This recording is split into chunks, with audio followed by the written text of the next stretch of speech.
What's good, YouTube? It's your boy, Blue Blood Sports TV, back at y'all with another one. So, former WBA, World Boxing Association welterweight world champion, Cuban star boxer Yordenis Ugas, who took on now newly crowned three-belt unified welterweight world champion superstar boxer, who is widely considered by many to be top three best pound-for-pound fighters in the world, in Errol the True Spence Jr., who is now 28 wins, no losses, no draw, 22 big wins by way of knockout, 32 years of age, 5'9.5" with a 72-inch arm reach. With that said, Yordenis Ugas, he lost a 10th round stoppage victory in favor of Errol Spence due to a right broken orbital bone. And with that said, Yordenis Ugas, he's in a hospital. He has to get surgery. He says the eye is still closed. He spoke out and thanked the fans for the first time. And then he spoke once again, and he revealed what took place and when he suffered the injury. So now Yordenis Ugas, he stated that it was a left hook, left uppercut in the 7th round that saw the injury first occur. Now, we saw this because the doctor checked out his eye in the 7th round, okay?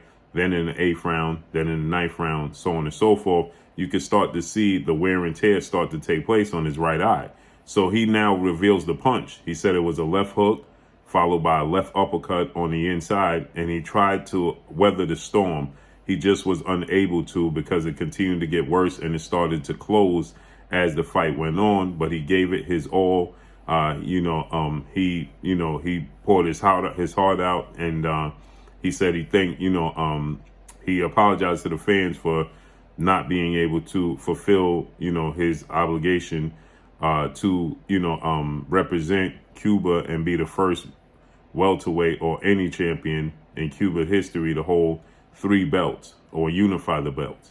Then he goes on to say that Errol Spence is the best welterweight in the world. He was asked about a future showdown between Errol Spence and his biggest rival and the former foe of Yordenis Ugas, an undefeated 3-division world champion, former junior welterweight undisputed world champion, currently the reigning WBO, World Boxing Organization welterweight world champion, who is widely considered by many to be the #1 best pound-for-pound fighter in the world, in Terence Bud Crawford. Terence Crawford is 38 wins, no losses, no draw, 29 big wins by way of knockout, 34 years of age, 5'8" with a 74-inch arm reach. With that said, he stated that he faced Terence Crawford in the amateurs. He beat Terence Crawford in the amateurs. Obviously, Terence Crawford in the amateurs is not the same guy he is today. But he says that Errol Spence is just simply the best fighter and the best welterweight in the world today. So he never truly stated if he's better than Terence Crawford. But the fact that he's saying Terence Crawford is not the best welterweight in the world, that's Errol Spence. Well, essentially, he's saying that Terence Crawford is not better than Errol Spence Jr. Now, we know that that's the fight that the boxing world has been looking and clamoring for, Errol Spence versus Terence Crawford, and it has just gotten that much bigger, okay? So with that said, the fight is now for undisputed. Now, we know Errol Spence is 5'9.5" with a 72-inch arm reach. He's a southpaw, a natural, big, strong southpaw. Yordenis Ugas was considered the key to unlocking the southpaw puzzle, okay? And so with that said, Terence Crawford, he has the ability to switch from orthodox to southpaw, but he's predominantly a southpaw these days, okay? If you look at his fight with Sean Porter, about a round and a half into the fight, he was orthodox for that first round and a half. Then he switched to southpaw from there on out. And he wasn't very effective when he was in the orthodox stance as he was when he was in the southpaw stance. That's when he started to give Sean Porter trouble. So with that said, Terence Crawford, he responds on one of Errol Spence's posts, and he puts up a comment, and he tells Errol Spence, to bring everything he's talking about. Okay, I'm paraphrasing. So he lets Errol Spence know. He says, bring all the heat, is what Terence Crawford says. Okay, in response to Errol Spence's latest post about their fight coming to fruition. So They both put up emojis and comments about making the fight happen in the future, in which they put the shaking hand emojis, essentially letting it be known that they're agreeing to the fight. So with that said, Yordenis Ugas is a very big, strong welterweight, but he doesn't have a lot of power, okay?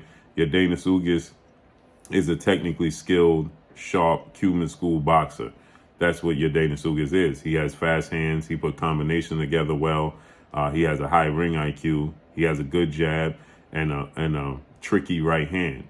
But he's not a big power puncher. In 31 fights, he only has 12 knockouts. And now 32 fights, he only has 12 knockouts. And, he's now been knocked out and stopped for the first time in his career. Previous 4 losses, he had a split decision loss to Sean Porter, 2 split decision losses early in his career, and a unanimous decision loss to Mary Mom early in his career, in which I thought that fight was much closer than the scorecards indicated, okay? But I told you guys in my breakdown and my prediction that styles make fights, and the style of Errol Spence Jr. Is a bad style matchup for Yordenis Ugas, because if you don't have a lot of power to keep Errol Spence honest, especially Errol Spence with a chip on his shoulder that's very, very motivated and found a newfound commitment and appreciation for the sport of boxing, he's a load to deal with, okay? He's going to come forward some more. So if you don't have the power to keep him honest or the foot speed to offset what he's doing, then you're going to be in trouble.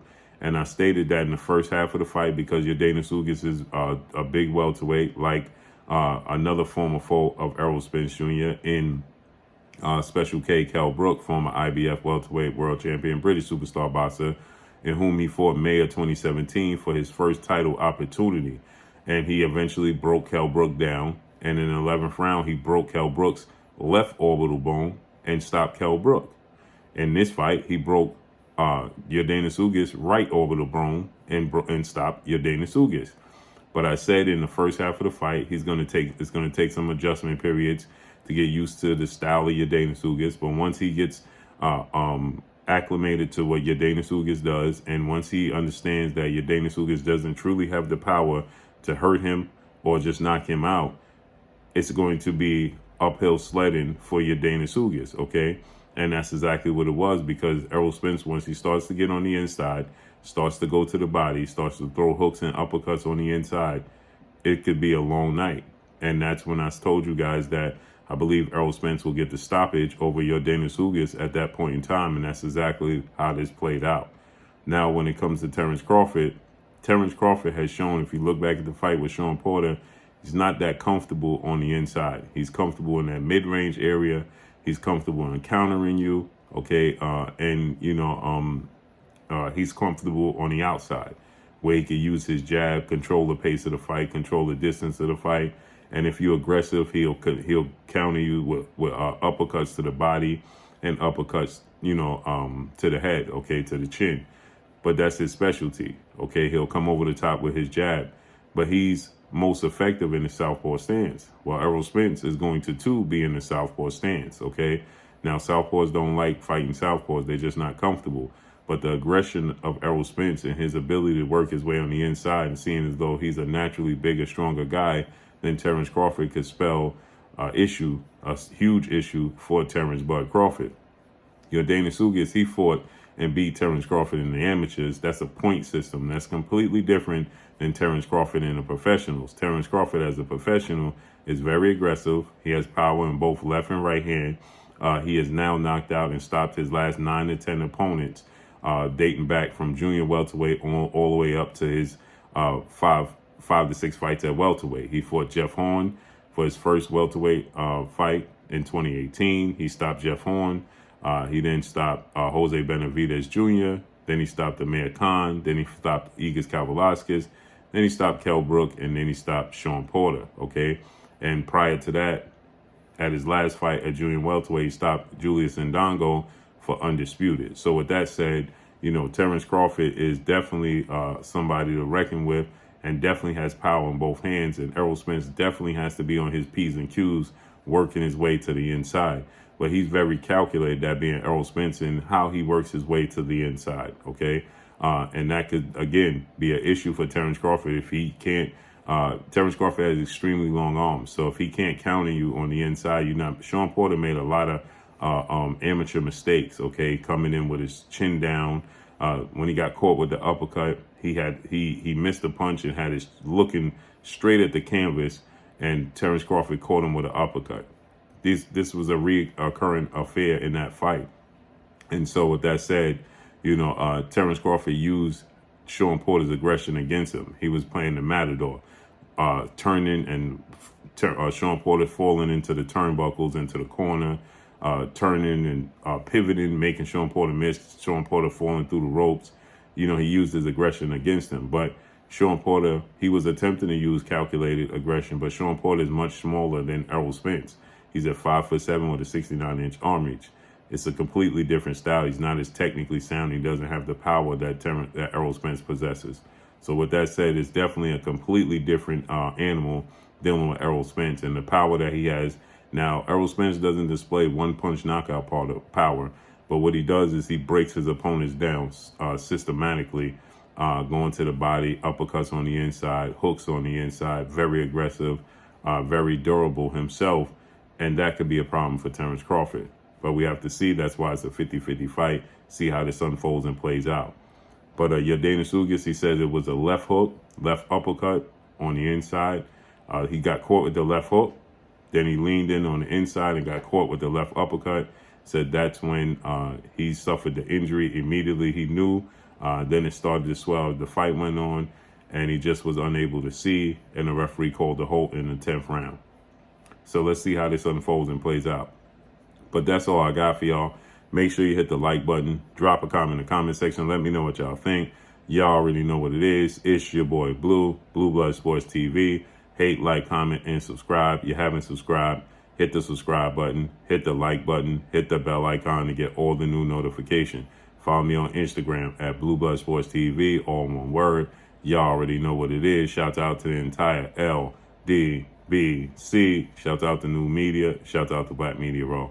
Make sure you like and share these videos. That's all I got for y'all. Peace.